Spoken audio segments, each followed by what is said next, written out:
Bonjour à tous, aujourd'hui je vais vous présenter mon 350 SXF de chez KTM. C'est une moto que j'ai achetée début 2019, c'est un modèle 2018. J'ai tout le temps roulé auparavant sur des Yamaha. J'ai commencé avec le 250 YZF et le 4,5. J'avais hésité à rester en 450 chez KTM, mais au final c'est ce modèle que j'ai pris. Côté moteur, il fonctionne vraiment bien, que ce soit au régime ou à bas régime. J'avais un peu hésité pour ça. Je savais pas trop si allait y avoir pas mal de couples par rapport au 450, mais au final il y en a bien assez. Il y en a bien assez. Justement par rapport au moteur, ce qu'on a chez KTM, c'est deux maps qu'on a au guidon directement. Donc vous voyez ici la map 1 et la map 2. C'est des maps. Voilà, donc moi j'ai toujours roulé en map 2. Donc c'est la map la plus agressive, celle qui donne la puissance directement. On a aussi le traction control que vous voyez là, qu'on peut désactiver si besoin. Côté suspension, je les ai fait préparer par MRP. C'est un préparateur qui se situe dans le sud de la France. C'est la personne que j'avais sollicité pour préparer les suspensions de mon 450 YZF. Parce que malgré que ce soit un modèle assez récent, j'étais assez déçu des suspensions que je trouvais un peu trop rigides en début de course. Et vu que j'étais vraiment satisfait des suspensions que j'avais sur mon 450, j'ai voulu trouver une solution. Donc ce que j'ai fait, c'est que j'ai adapté l'intérieur Kayaba que vous voyez ici dans un extérieur de fourche White Power. Donc tout l'extérieur c'est du White Power et l'intérieur c'est du Kayaba uniquement.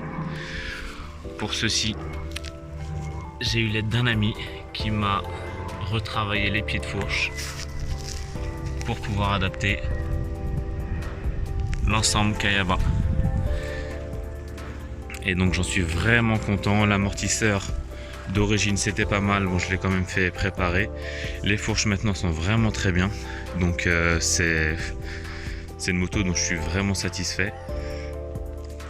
Côté moteur, comme je vous disais, tout va bien. Il y en a assez en haut, il y en a assez en bas. Qu'est-ce que je peux vous dire d'autre? En termes d'accessoires, j'ai monté des TX Trig dessus. L'avantage des TX Trig, c'est pour ma part, c'est que lorsqu'on chute, la moto, la direction reste droite. Je sais pas si vous avez déjà eu le cas, mais en chutant, des fois on se relève et on retrouve toute la direction de la moto tordue. Et si on est en course, pour repartir, c'est pas évident. Donc ces petits TX Trig, les voici, avec un serrage inversé. Donc je vais vous parler maintenant des quelques accessoires que j'ai montés dessus.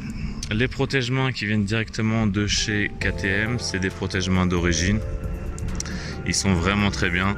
J'ai chuté plusieurs fois avec et ils sont vraiment flexibles, donc j'en suis très content. Au niveau du guidon, je suis assez grand, je mesure 1m84. J'ai choisi le guidon Rental, j'ai pris le modèle 997. Donc le Rental, le Twin Hole, qui est vachement rigide. Pour le tordre, il faut vraiment y aller. Quelques petits accessoires comme les couvercles de mètre cylindre. Donc ça c'est du tuning, on va dire. Au niveau des poignées, j'ai choisi les poignées MIG. Les poignées MIG, ce que j'aime bien dessus, c'est que c'est des poignées à visser.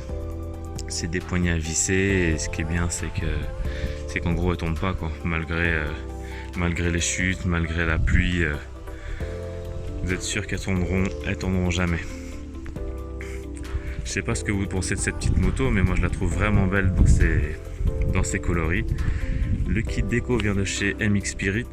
Il a vraiment fait un beau travail dessus.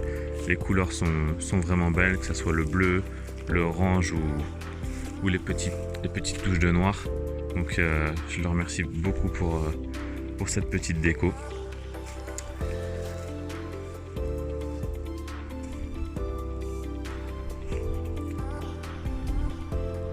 Au niveau de la selle, j'avais donc la housse de selle d'origine quand j'ai eu la moto. Au bout de, je dirais 6-8 mois, elle a commencé à s'éventrer. Donc j'ai opté pour une housse de selle de la vallée. Ça va faire quelques mois que je roule avec et elle tient plutôt bien, donc ça c'est cool. J'ai aussi mis des petites protections de cadre. Celles-ci viennent de chez Polysport. C'est bien utile pour éviter d'abîmer son cadre. J'ai aussi mis un sabot.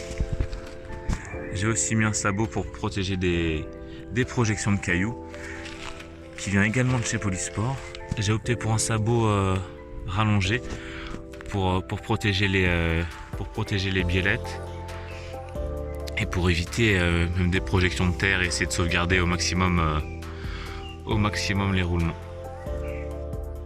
Un petit accessoire réservé exclusivement à la course, c'est le kit départ que vous trouvez ici. Celui-ci vient de chez Bud.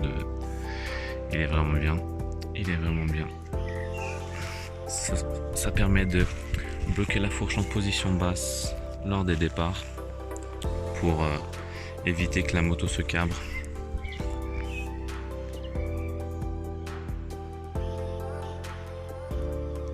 Concernant le train de pneus, j'ai toujours roulé avec du Michelin, du tendre à l'avant, donc ce sera le Starcross 5 en soft.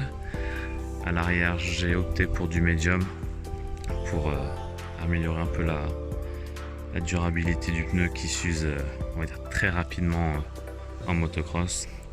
J'ai gardé la démultiplication d'origine, dessus c'est du 14,50 si je dis pas de bêtises, avec une couronne qui nous vient de chez France Équipement, qui est vraiment pas mal, toujours en aluminium.